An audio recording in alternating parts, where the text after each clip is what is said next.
Hello, hello. Happy Tuesday to my beautiful awakened boss ladies. I am so excited to be here as we are every Tuesday in our confessions of an awakened boss lady. And today we have Heidi Mills. She is the founder of Freedom Loving Moms, the CEO of Anchors Away Organizers. And as we do every Tuesday, we're here in an attempt to give back, in an attempt to really step behind the veil and share with the rest of you ladies what's true for us. What have been the breakdowns in our breakthroughs? Where are we showing strength in our struggles? What's the truth telling, most authentic, and vulnerable things that are happening in our life that we're doing imperfectly, with fear, and with all the things that come along on our ride. So, welcome, Heidi. I'm so excited to see you here. How are you today? Thank you. I'm good. I'm glad that you're here because I feel like, having you on gives a different taste to this session because as we're going to be sharing as we go through our questions, tell us a little bit about where you're at right now. You've shared with me that you are in your second attempt to entrepreneurship. Is that correct? Tell me Yeah. a little bit about that. All right. So I started my business, Anchors Way Organizers, back in 2010. And as you and I have talked about, 10 is my favorite number, even though my birthday's 11. So I had this goal. I was like, I have to have it by the 10th for whatever reason, 2010. So I was at a kind of corporate job. It was always a much smaller office, which I loved. It was, I think it started, I was the fifth person, only woman, the first woman. So I always bonded when we have one other woman in the office. Yeah, so they came, our company was based in Germany. My dad is Austrian, so when I moved to Denver, it was like bartending, using my bartending license I got back in Boston, where I went to school and grew up in New England. I was hopping around like, I gotta find a job now that I'm here. So I found this company and it seemed like a great fit. And then they came to our office. So they were a German-based company, and I used to be able to go to Germany every year, which was fun. And then they came one day and said, so we had been bought out by a bigger company and managed that for a little while. And then they were like, so we're closing your office. And it was a small west of Denver office. So they gave us 5 months. And at the time, I had also part-time on weekends sold ski passes in the fall for all the big mountains here. And I got a free pass and passes for friends out of it. So when that came to, I had been talking to a woman that used to run that program. And she's like, she was very organized. And I was always very organized. And she said, do you know you can get a degree in organizing? So I looked around and I had looked, this was before I knew our company was going to close, but I was like, really? And then I saw people doing it as a business professional organizer. So I was always intrigued. And I had gone to a business school, a small business school in Madison, outside Boston, and they specialize in entrepreneurship. They've still been going, I think, over 25 years for being number one now. And I was like, well, this is the kick in the butt. I need to try this. So I did, and I went to a meeting that used to be called the National Association of Professional Organizers. Now now they've changed it to National Association of Productivity and Organizers. But I loved it because it wasn't, everybody's like, oh, you're starting your own business, you know who your competition is, and go through all this. And I went to one of the meetings, and like, this is not, it was just a great feeling because people actually collaborated and worked together. Some organizers did big moves for people and they needed teams. And so I got to know them all, and it was great. So I started out helping others and doing that. And then came at some point where I was like, well, I could go down the avenue and really focus on photo organizing. There's an entire other group, and they started an association for photo organizers. Or I could do more business stuff, and I kind of missed being in the office at the time. I missed, I think, being around that. Being around people. People, yeah. Connecting. Exactly. So then I said, okay. And then the first NAPO conference I had ever gone to, I met this woman who I've has now been a mentor, and she was creating kind of the Productive Environment Institute, is where I got a certification in paper type organizing. So I said, all right, I'm going to do that route. And that kind of came out of a mastermind group I found that I really connected with a lot of entrepreneurs. We were learning in that group to do process maps and Wow. marketing stuff. And then it all, kind of, we joked one time, we were trying really hard to have a kid, my husband and I, and they said, well, you need to process map that. A process map to have a baby. To have a baby. And pregnant. Yes. And Oh my God. eventually it happened, and we were all shocked. So Well, what I'm hearing from what you're saying is that you really went into something that you were enjoying at the time, was kind of a side hustle. And also, what I'm hearing is you were able to pull from your strengths to yeah. build the thing that you're enjoying. And I know that now there's a passion around freedom loving moms, because what I like to share in what you're sharing is the phasing, right? How when you first started, it was one thing and that was good, but it was your direction, your first phase of a type of business model that then brought you into a second phase, which is now correcting and refocusing your niche and what you do. Tell me about freedom loving moms and how this comes into play with how you're helping freedom loving moms and how you're passionate about that.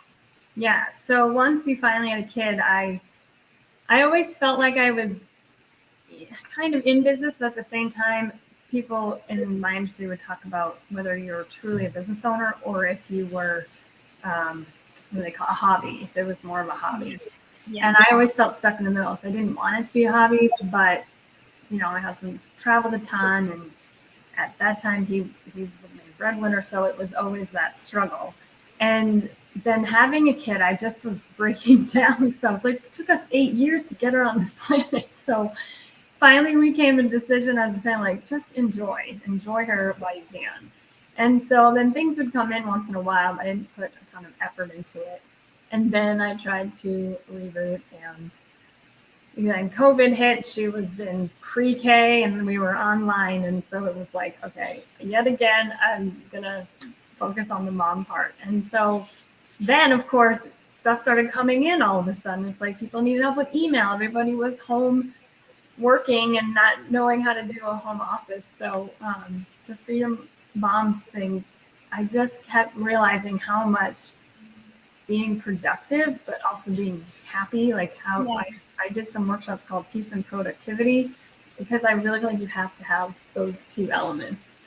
So That's the beautiful piece that you're sharing, right? And one of the things that I think is important to mention in what you're sharing is that there's a new type of entrepreneurship that is beautiful. People call, you either want to be a professional entrepreneur, or you are a dabbler, or you're a hobbyist. And what I believe is the new approach to entrepreneurship is to be a lifestyle entrepreneur, yeah, where your business, right, is mm-hmm. created around the life that is yours right now. Yeah, And what I'm hearing is this version of you, freedom loving moms, that where you're helping them with overwhelm and you're helping them with, productivity, like you mentioned, and all the things, plus the tangible pieces, right? yeah, This is a way where you've been able to hit that sweet spot of lifestyle entrepreneurship this second time around. yeah. And you've only been doing this for how long since you started the second bout into entrepreneurship? I mean, I made the decision, I think, last fall, and then when I met you, it was like, okay, I need to do this. So December kind of 2021, I guess. Well, I'm excited that we met. I always love this work that we're doing, getting you into the right blend of entrepreneurship that's a fit for your life right now. Yeah, yeah. So You ready to get started with some questions and get to know a little bit more about what's coming up for you and what's really showing up in your world? Yeah. Okay. So I want to hear more about Heidi Mills. Really get to know you. Like, give me something that will let me know maybe more intimately who you are and how you show up. I always ask people, like, answer that you complete the question. If you knew me, you would know dot dot dot. So what would that be for you, Heidi? So I was trying to figure. I wrote a few things down, and then I said I am just a true Gemini. Like, it always comes back to that double. And I was reading about what Gemini really is. Yeah. Like every time, I've always been intrigued ever since I was young about what that means. And so examples would be, um, I love to be in big crowds, but only in certain things. So like when I was a kid, we always went to see the fireworks on a boat in New Yeah. Hampshire. I grew up on the lake. And my dad would be like, "You gotta get in, let's get in there, like where all the people are." Like so much so that one time the stuff was falling on our boat. But yet, when it comes time to like going to the grocery store, someone like I want to be midweek in the middle of the day when nobody's there. So, Yeah. Yeah. This and is powerful because it's you getting to know, this is an important piece of what we've talked about, right? Our opportunity to give ourselves permission to accept all of who we are and not try to kind of fit into this or that. Like, a lot of what we're hearing and what you're sharing is like that hybrid when we are an introverted extrovert. I call myself an introverted extrovert. Like, yeah, I can be in groups and I could share and like work the room and be lively, and then there's a moment where I'm like, I want to go back to my cocoon and I want to feel, like, fill my cup and be in my own energy. It's not something that I can do all the time. I can do it in like spurts. yeah, So saying yes to all the parts of you, that version of self acceptance, is the key of what we're creating, right? yeah. I love that. So a true Gemini is what Heidi is. I love that. I love that. So I want to hear a little bit more about what's been a significant learning piece for you. Like, what's the thing that you feel was the breakthrough moment, something that was an aha moment in your business now, an approach that you have brought into this phase of what you're bringing from a truth that you learned about yourself. Because what we want to do here, Heidi, is like really get authentic and let people know that we're human and human stuff happens. So tell me a little bit about what that could be as a breakthrough for you that you could share. Breakthrough. I think the biggest thing, especially in talking with you, is having it come from within me and how I want to help people and how like I have such a passion to serve and get Yes. these moms like out of the overwhelm. And because once in a while when we travel and I'm like, wow, I actually have like the house is where I want it to be before I leave, which is rare for most people. But just to have that breakthrough of not always feeling like I can't come up with it on my own. I think especially when I did, I love having the tools of being certified through what other organizations have done, but really learning like there's your own thing here, and Yeah. it's really a connection with the moms and just like I've tried to put stuff out there for people and it's like, well, I don't even have the time to like do an online session. Like, okay, well now I got to learn what do they really need. Maybe it's much smaller chunks. I think a lot of organizers, like we do minimums of 4 hours a lot of times if you're helping someone organize their home because you just feel like you can't get that much done. But at the same time, it's like moms may not have that much time. Like, and being a mom myself, I've had to learn, okay, well, this one drawer is going to get done today and that's it. And that's it. I love it. So, Yeah, I think that's the biggest takeaway from what you're sharing, because we have so many tools and so many systems and so many approaches, and everyone's got a modality or a signature system or a way in which you can do something. And what I'm hearing from what you're sharing is you're really creating a process, an offer, a service from the reality of being in your client's situation, Yeah.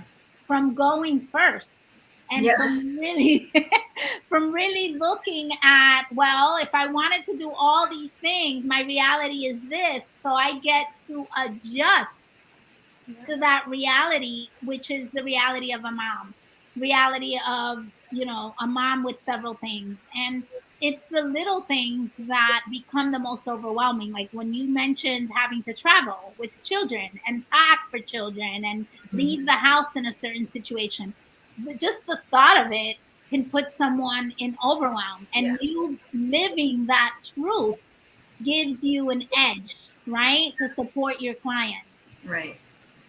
I love how that's become your breakthrough versus I'm just gonna follow this other person's system and hope that it hits the mark.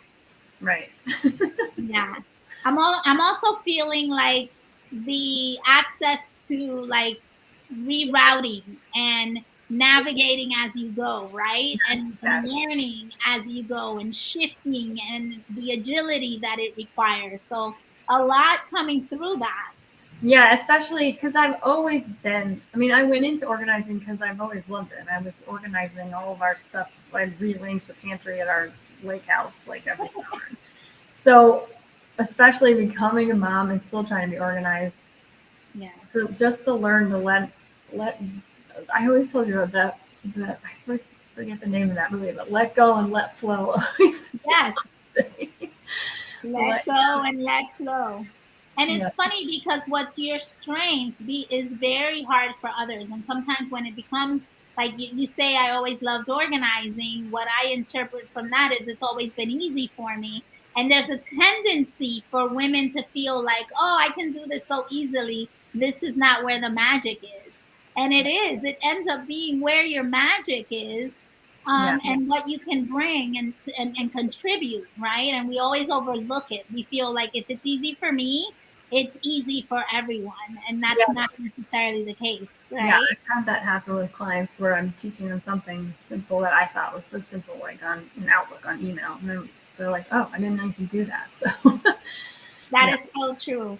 So yeah. I want to hear about like the stage that you feel you're in right now, like your business and why. And I usually use like the pillars of our Awakened Boss Lady Success Circle, Mhm. for you to pick one and really share with us like what that means for you right now and why it's so much where you are currently. And our pillars are believe, break free, bold, behold, and belong.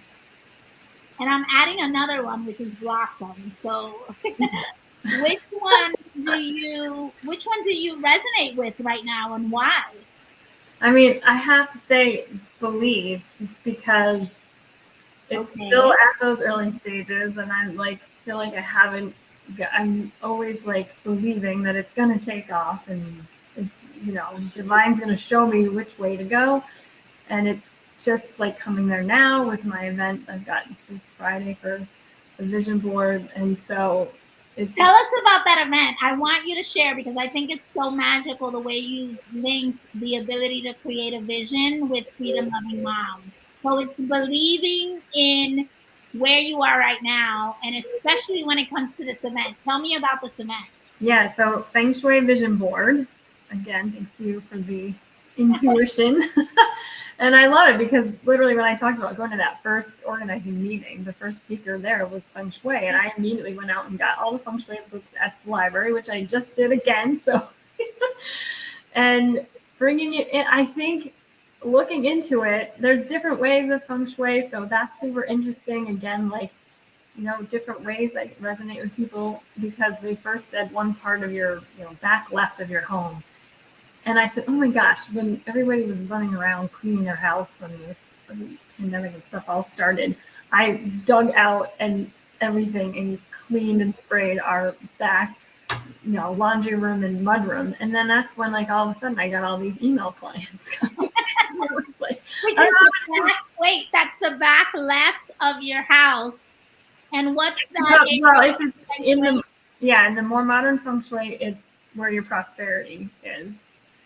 Whereas now I'm learning that, the older one is direction by compass. So now I found it's on the opposite side of our house. But either way, I'm like, I'm just going to have both places all cleaned up and ready to go. So I love it because not only are you helping women organize their home and organize, like, find some peace from overwhelm in their mindset. You're also bringing in tools like feng shui so that there's purpose around what they're putting where, and there's an understanding and also intention setting, right? Because if you're going into an area of your house or creating a vision around an area, for you to position it with that extra level of intention sounds super powerful. Yeah. Yeah. I can't wait. I'm I excited. have to go check out what's on the back, is it Yes. Back left. back left of my house.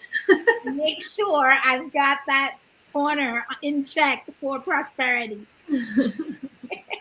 I love it. I love it. So tell me a little bit about like what's the best advice you would give a woman in your situation where you're starting over, where you're connected to believing in what you're creating, where you're creating something from what really fits for you and what really matches and aligns with your life. Like what are some of the things, what's one or two things you would give as best advice? Yeah. I mean, the biggest thing I feel like is, first of all, just taking a step back and breathing. You really have to sit in quiet Yeah. and think about what do you want. And the vision board's interesting because even in the other program I've been in, the first thing we always started with is what's your vision? Um, and I asked somebody once I wanted to help, and I was shocked that he said he didn't know, and I was like, how do you not know your vision? So I would say knowing, if you want to get organized, why? That's the biggest question. Is Yeah. what is it going to bring to you to be more organized? Like, what are those underlying things that really organization you think is going to bring in, and then go from there. What do you want in your life? Like when we did my other workshops, we did a time map, and I would have people color code, and I said, okay, I want you to make your overall time map for a week, but make sure you bring in also, I would have them fill out questions. What do you want first? Every Yeah. week, every bi-weekly, once a month, and make sure you bring that in and not just, because people would fill stuff out and they're like, oh my gosh, all I do is work because I make them color code it. It's all the work color. so, That so is powerful because really connecting to what you want. I have found in my work with clients that that is one of the hardest questions for a woman to answer. yeah, And it's funny because you would think like I'm here, I'm doing life, I'm driven, like I'm making things happen, I'm taking action. But what I find is that all of this doership and action taking and running in different directions is really driven from outside of them. It's never from a what do I want. It's a lot of times, I'm not going to say never, but a lot of times it's what does someone else need, want, or feel? And then I will come in and, overextend a lot of times myself. And no one's ever asked, what do I want? And it's very much an interesting reality, yeah, right? Like, what would be your answer to what do you want? And that's a huge advice, like, really asking a woman to go in and see what's there for them. Like, what do you want? Why do you want this? Why does this matter? Why is this something that you want to bring into your life? And it creates the difference between a life by default and a life by design. mm-hmm. Yeah. Yes, yes. So I'm excited that we've had this chat. I know that for you, this is very early on in your business model. Mm-hmm. And I'm wishing you, I know you have several women already signed up for your event. And I know it's going to be super exciting for your freedom loving moms to create their vision board on the feng shui model. Yeah. And I want to wish you the absolute best. Thank you. And, you know, thank you, really thank you for the work that you're doing, because I know I am I wish during my times of having small children, like there was access, or I had the awareness that I could seek support and do it all, and really have groups like yours where I can still feel a certain level of freedom while still giving in my love and desire to childbearing and bringing up, So thank you for bringing this together. Yes. Oh, thank you. Yeah, I think that's one thing I've learned as a mom early on is just you have to find that support. Because I mean, I was an only child, and my daughter unfortunately will be an only child, and I was able, I think, in more, the younger our generations get, they are just reaching out more and finding that. Yeah, But unless you say it out loud, you don't really know it's there. Because I yeah. remember other moms say, "Oh my gosh, I need to just talk about whatever this stuff is that's going on that moms are going through." That is so powerful. Just being able to talk it out is so powerful. So, last question, my favorite question. It's the quote question.